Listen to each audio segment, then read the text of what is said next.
নমস্কার, সনাতন ধর্মকথা চ্যানেলে আপনাদের সবাইকে স্বাগত। আজ জ্যৈষ্ঠ মাসের 9 তারিখ রবিবার, শুক্লপক্ষের অষ্টমী তিথি। মহাভারতের সভাপর্বের 46তম অধ্যায়ের অন্তিম অংশ দুর্যোধনের দুর্মতির সূচনা পর্ব শুরু করব। নারায়ণং নমস্কৃত্য নরং চৈব নরোত্তমং দেবীং সরস্বতীং ব্যাসাং ততো জয়মুদীরয়েৎ।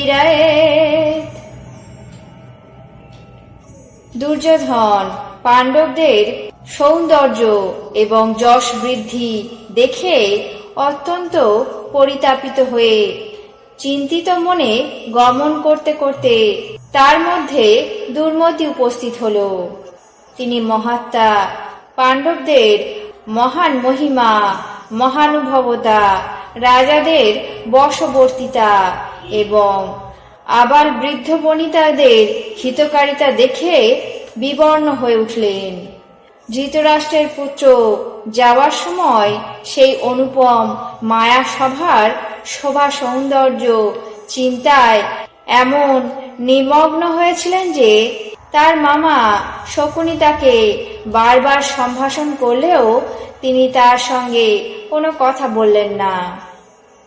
শকুনি তাকে চঞ্চল দেখে বললেন, বাছা দুর্যোধন, তুমি কি জন্য এমন বিষণ্ণ মনে যাচ্ছ? দুর্যোধন বললেন, মামাশ্রী, অর্জুন তার অস্ত্রের প্রভাবে এই শশা গড়া বসুন্ধরাকে বশীভূত করে যুধিষ্ঠিরকে সাম্রাজ্যে অভিষিক্ত করেছে। ইন্দ্রযজ্ঞের সমান সেই মহাযজ্ঞ নির্দ্বিধায় তারা অনুষ্ঠিত করেছে। তাই দেখে আমার শরীর গ্রীষ্মকালের স্বপ্নজল জলাশয়ের মতো শুষ্ক হয়ে যাচ্ছে।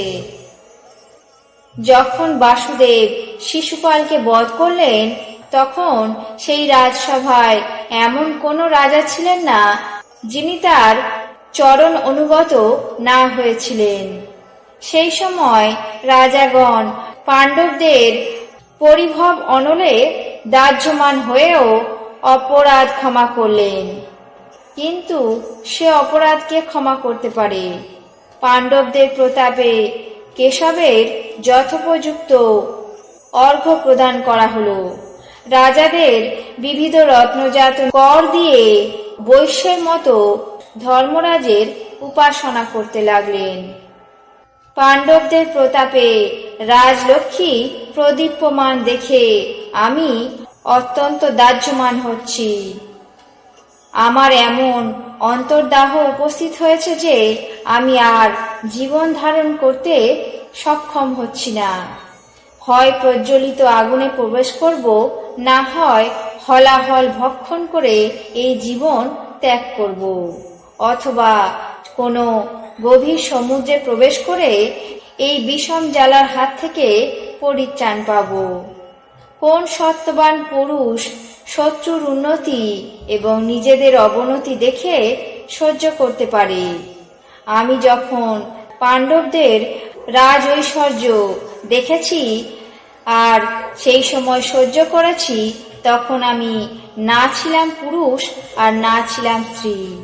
কারণ স্ত্রীলোক হলে এমন যন্ত্রণা ভোগ করতে হতো না। পুরুষ হলে প্রতিকার না করে নিশ্চিন্ত হয়ে থাকতে পারতাম না। এমন রাজত্ব, ধনসম্পত্তি, যজ্ঞ সমস্ত কিছু দেখে আমার মতো কোন ব্যক্তি সন্তাপিত না হয়? বিশেষত তাদের সেই রাজলক্ষ্মী অপহরণ করতে আমার সামর্থ্য নেই এবং কোনো সহকারীও নেই। এই জন্য আমি মৃত্যু চিন্তা করছি। যুধিষ্ঠিরের এই মহাজনোচিত পবিত্র রাজলক্ষ্মী দেখে স্থির করলাম, দৈবই প্রধান, পৌরুষ আসলে নিরর্থক। কারণ আমি যাদেরকে বিনাশ করবার জন্য চেষ্টা করেছি তারা কেবলমাত্র দৈবের অনুকূলতায় বারবার উদ্ধার পেয়েছে। পৌরুষ অবলম্বনকারী ধৃতরাষ্ট্রের পুত্রগণ দিন দিন হীন হয়ে যাচ্ছে। সেই শ্রী এবং সেই মায়া সভা দেখে রক্ষীগণের পরিহাস শুনে আমার অত্যন্ত পরিতাপ হচ্ছে। অসহ্য হয়ে পড়েছি আমি।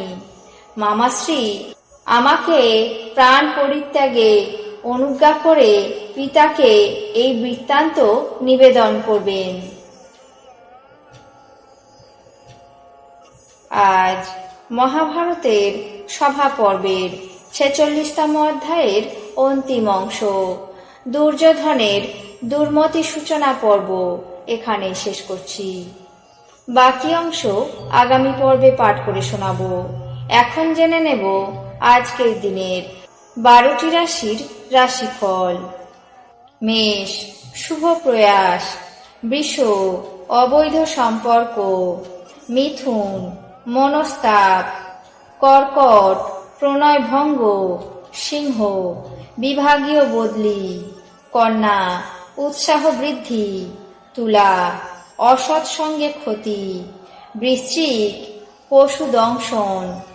ধনু, ভোগান্তি। মকর, পাওনা আদায়। কুম্ভ, ব্যবসায় সমস্যা। মীন, ষড়যন্ত্রের শিকার। এই ছিল আজকের দিনের 12টি রাশির রাশিফল। আপনাদের কেমন লাগলো তা অবশ্যই কমেন্ট বক্সে জানাবেন। চ্যানেলটিকে সাবস্ক্রাইব করবেন, লাইক করবেন, শেয়ার করবেন। ধন্যবাদ।